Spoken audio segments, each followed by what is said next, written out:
Today's episode of Making a Case: Habits Dictate Lifestyle. Let's get it.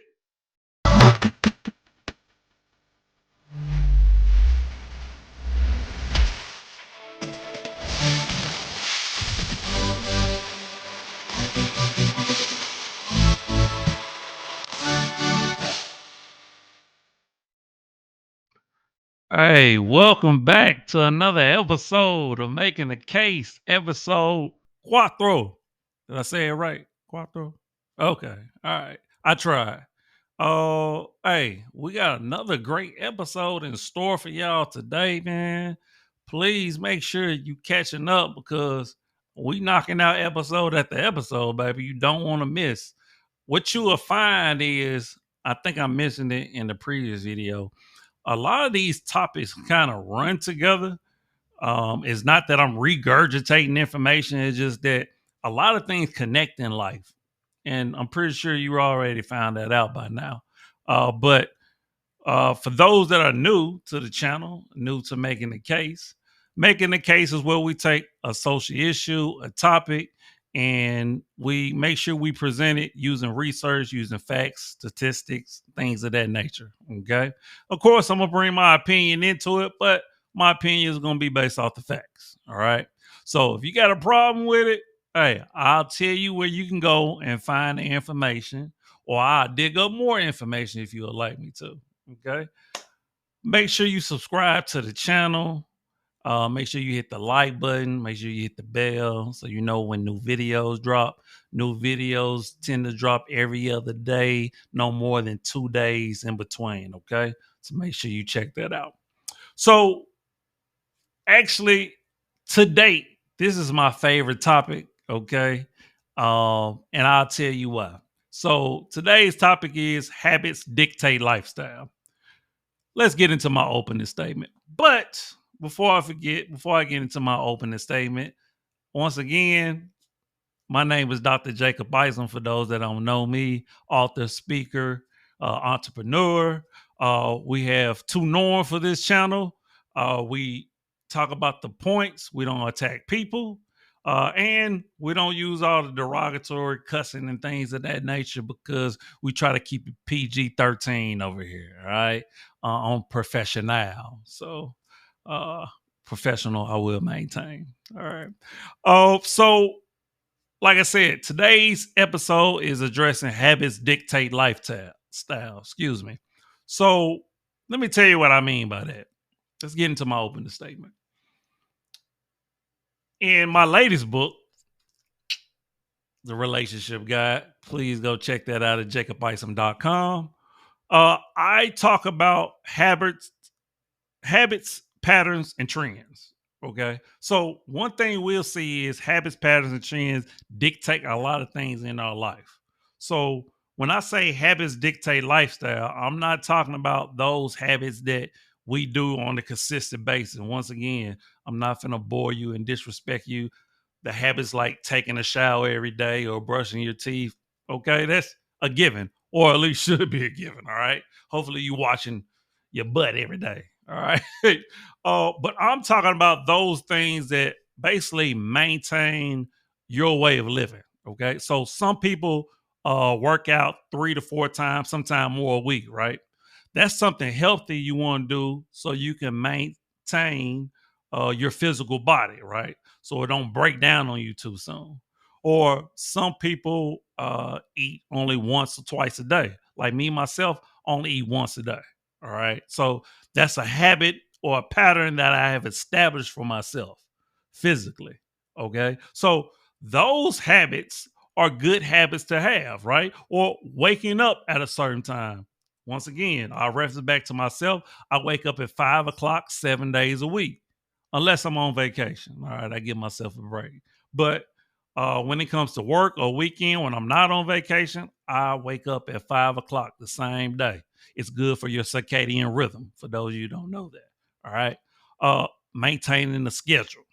So those habits are good for you. Now, the habits that I'm really going to address in this video that I'm going to make my case on are those habits that are detrimental or destructive to you. All right. A lot of us have a vice. Some people have a bad smoking habit.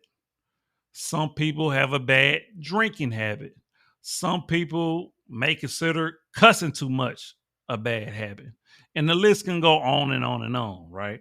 So, what I want to address in this video is those habits that are poor for our lifestyle, that dictate our lifestyle, that can create drama, that can create stress, that can create disease, because we know disease can be caused by stress, right? So those things, and not just physically, but mentally, we can be putting ourselves in a mind state that is detrimental to our physical health and our mental health, emotional health, spiritual health, whatever you want to call it. Okay. So for today's episode, I got three pieces of evidence that I want to present to you. And without further ado, let's get into our first piece of evidence.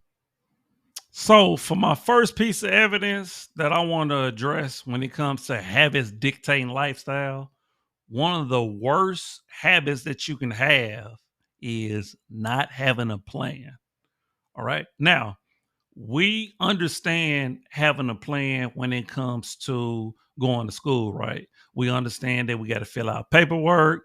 We got to figure out what we're going to major in. We need to look at how long it's going to take for us to get our degree and a lot of other little small details that we got to make sure we take care of, right? And we have to plan those things out.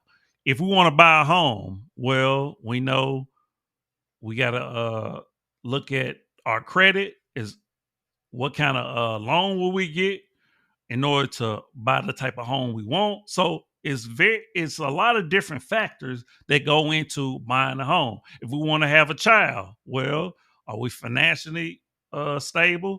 Are we emotionally stable? So we understand planning when it comes to those major life aspects, but planning should be a all around encompassing thing. Okay, we should plan everything, or I should say, most things should be planned out. So if we're not planning, we're planning to fail. I'm pretty sure we all heard that phrase before. All right. So I want to show you a video by Dr. Peterson that talks about how important planning is. Without further ado, let's get into the video. Trying to take care of yourself like you would care for someone that you cared for. And then you have to have a vision. And so the vision would be, well, okay, 3 to 5 years down the road, if your friendship networks were configured properly, what would that look like? If you were pursuing the career that would be appropriate for you and sustaining for you, what would that look like? How are you going to educate yourself? How are you going to take care of yourself mentally and physically? What could that be like if you had what you needed? Realistic and what you needed. Okay, now write for 20 minutes about what your life could be like 3 to 5 years down the road if all of this came together. And then now do the opposite. So imagine all your weaknesses and all the ways that you can go down the wrong path. And then imagine that gets the upper hand. Then imagine where you are in 3 to 5 years. So you can run away from the things you don't want and you can run towards the things you do want. First of all, you have to get yourself in the right mindset. You're trying to take care of yourself like you would care for someone that you cared for. And then you have to have a vision. And so the vision would be, well, okay, 3 to 5 years down the road, if your friendship networks were configured properly. And I think you get the picture of what he's trying to say. So it's very important that you actually write down your goals and your visions. That's super duper important, okay? Because everybody doesn't have a photographic memory, okay? So you have to make sure that you write down the things that you want. You have to project, as Dr. Peters said, 3 to 5 years. I always say even a 1 year plan is good. 1, 3, 5, and then 10-year plan. So where do you see yourself 10 years from now? You need to write that down. We want to make sure that nothing is left up to chance. We don't want to chance anything. We want to go into things well prepared, well planned.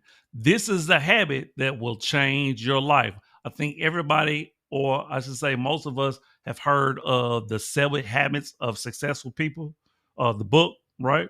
Now, I'm going to address three habits, but you can go check out the book if you want to. But these three pieces of evidence, I believe, if you institute these in your life, they would definitely change your life. Make sure everything is planned. The people around you is planned.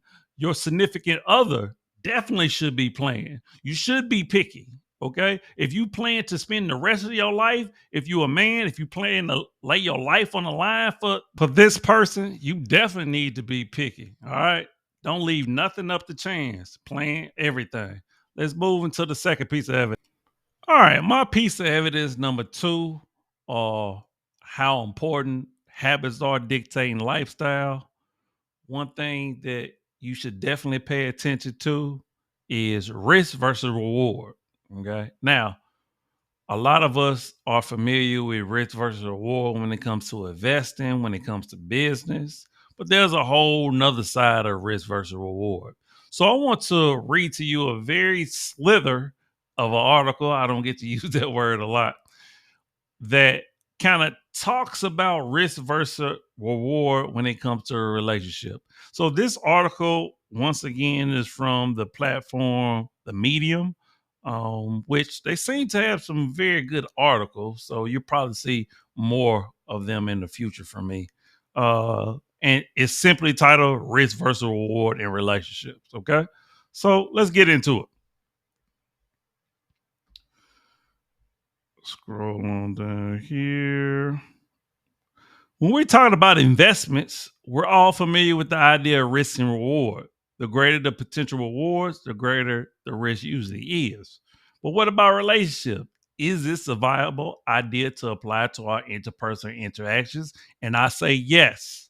One of the major issues when it comes to relationships or people getting into relationship, particularly of the serious type, right? So we're talking about long-term commitment, boyfriend and girlfriend, marriage. Some people would say there's no such thing as boyfriend or girlfriend, right? It's only marriage. So you single until you get married. Now, I kind of get the point, but at the end of the day, we know that there's a stage before you get married. There's dating, there's a commitment before you get married, which we typically say a relationship, boyfriend and girlfriend, an engagement, then marriage. So there are stages, right?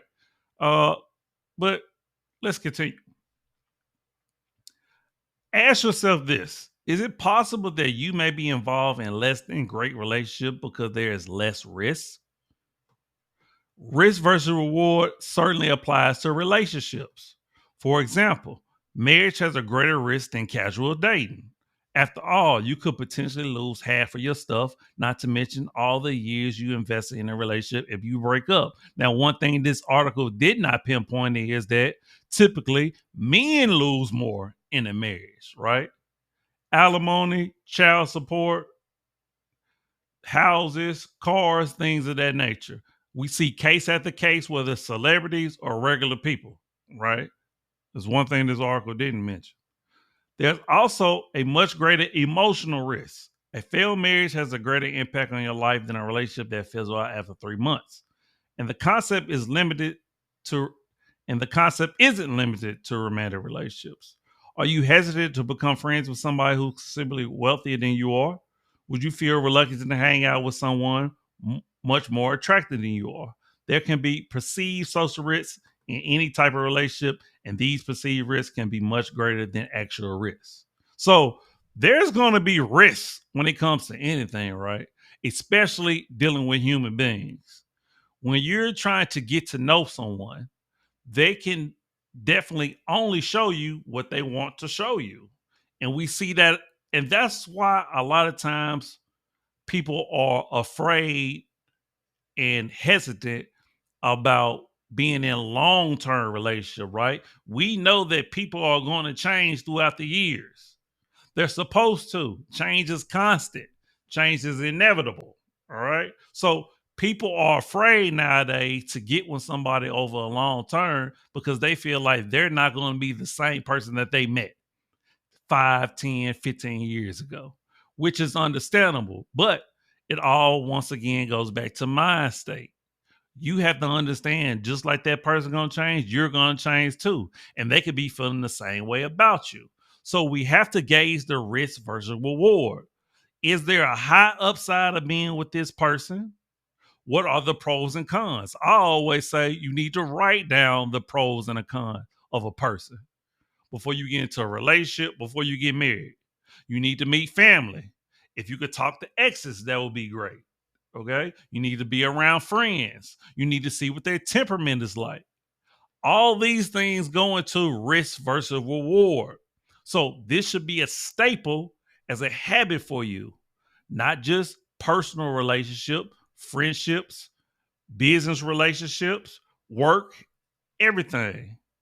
It should be a habit that you install in your repertoire. All right. Let's get into evidence number 3. So, my final piece of evidence, evidence 3, how habits dictate lifestyle. One of the more destructive habits that a lot of us have exhibited, most of us has exhibited, is scapegoating. So scapegoating is very, very popular. A lot of people might call it like having a victim mentality, but it's a little bit different. Like a lot of people, we've seen scapegoating when it comes to like major issues politically, race wise, like finding an excuse or a reason why you're not to blame. Like it is so destructive. It is such a horrible mentality to have that you can really find yourself trying to excuse your own behavior or even excuse the behavior of your children and things of that nature, right?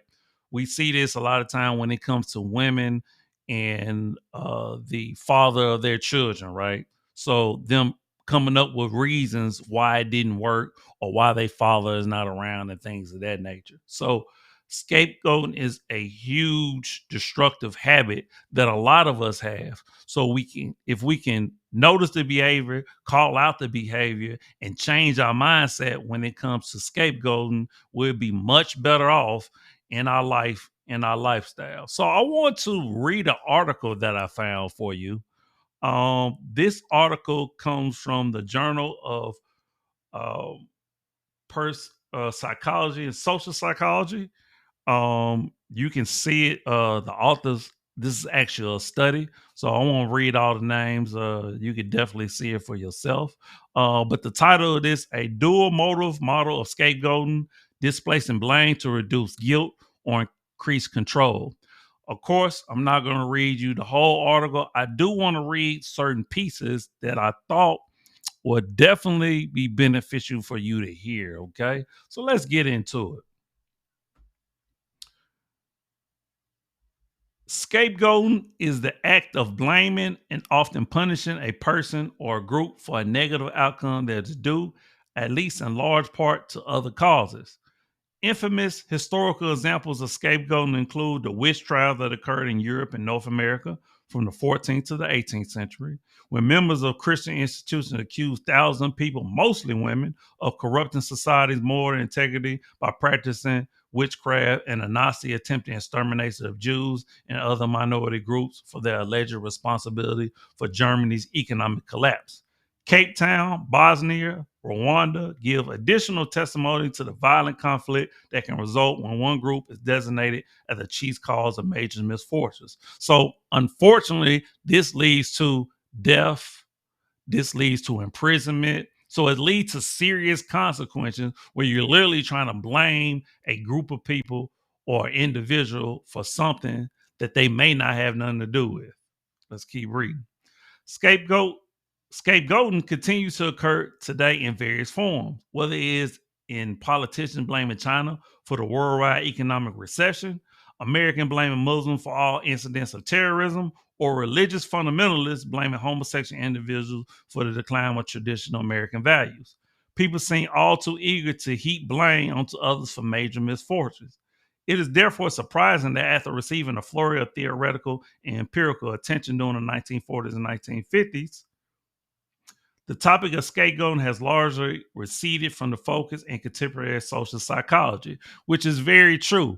So those examples that you just saw, like, are some major examples of scapegoating and how these things have caused major trauma to Americans, to Germans, to Asians, to people worldwide. So why haven't scapegoating been given much more attention, particularly contemporary, right? In these days and times, scapegoating is huge. All right, let's continue reading. To fill this gap, we present a dual motive model that attempts to provide an integrative and generative empirical framework for understanding when people are most likely to scapegoat and what psychological motives underlie this behavior at the level of the individual. We describe our model in more detail below, but briefly stated, it posits that scapegoating can serve two meaningfully distinct motives. I want you to pay attention to this. A, maintaining perceived personal moral value by minimizing the feeling of guilt over one's responsibility for a negative outcome. So that means that one is scapegoating because they feel a moral sense and they feel guilt. So they don't want to feel their guilt. So they'll put the blame on somebody else. The second one, maintaining perceived personal control by attaining a clear explanation for a seemingly inexplicable negative outcome that is otherwise difficult to explain or control. So since there isn't a good explanation, you'll put the blame off on somebody else or a group of people. We assess this dual model. No, I don't. That's not what I want to read. Let's continue on. We're gonna scroll down. This is what I wanted to get to. Scapegoating to maintain moral value. Gordon Allport observed that the term scapegoat derives from the biblical story of the goat that ancient Israelites used to carry their sins into the desert. Interpreting this story in the psychology of blame displacement through the lens of psychoanalytical theory, Alport argued that scapegoating can occur as a special case of defensive projection. So when we get on the defensive, we project our fears, we project blame, etc. That is attributing to somebody else a thought or impulse that is feared in oneself. In scapegoating, the individual or group seeks to symbolically purge their own, largely implicit feelings of inferiority, guilt, and self-hatred by perceiving a target individual or an outgroup as immoral or dangerous, or by expelling, isolating, or otherwise punishing the scapegoated target. And that's all I want to read for you, because scapegoating is so huge and major, particularly when it comes to group, right? When it comes to individual, we can do it on the individual level, but particularly when it comes to group, when we stereotyping, when we have a perception in our mind of a group and what they bring to a country, what they bring to a culture, like, it's such a major issue and a problem. And as the article stated, I'm surprised that scapegoating hasn't perceived much potential. But like I said, it's nowadays it's considered victim blaming or having a victim mentality of that somebody has always done you wrong, somebody is always the problem. That is, in a sense, scapegoating, but scapegoating go much deeper and much wider. So a horrible habit to have is to constantly look outside of yourself and put blame on other people or other groups of people. You have to look within. It always start with you. That's major, okay? So we need to be able to make sure that we recognize that habit in ourselves, because most people at some point in time they scapegoat, all right, or they play the victim. Particularly, I'm gonna have to be honest, the Black community. All right, it's certain things that we just have to move on and get past. Not saying it is not still there, and we still shouldn't talk about it, but we have to address it, and we have to come up with solution, action steps. All right. Hey, I hope you enjoyed today's episode 4. Habits dictate lifestyle. All right. So let's get into my closing statement. So the 3 habits that can definitely be destructive to your lifestyle, definitely dictate your lifestyle, is not having a plan, not assessing risk versus reward, and scapegoating. These 3 habits can really hamper and put a strain on your life. It could be very stressful. If you could just watch the things that you decide to not take accountability for, when you can make sure that when you're assessing different things, that you make sure you weigh the pros and the cons, and you definitely have a plan. All three of them line up in sync perfectly with each other. Make sure you plan. While you planning, make sure you plan the risk versus rewards, and then make sure you're taking accountability for any mistakes in that plan or any mistakes in the goal setting. So all three of these make a lot of sense. So if we can just be careful and pay attention to these action steps that we put in place, to these solutions that we have, I think it'll change a lot. Okay. So, try it and let me know. All right.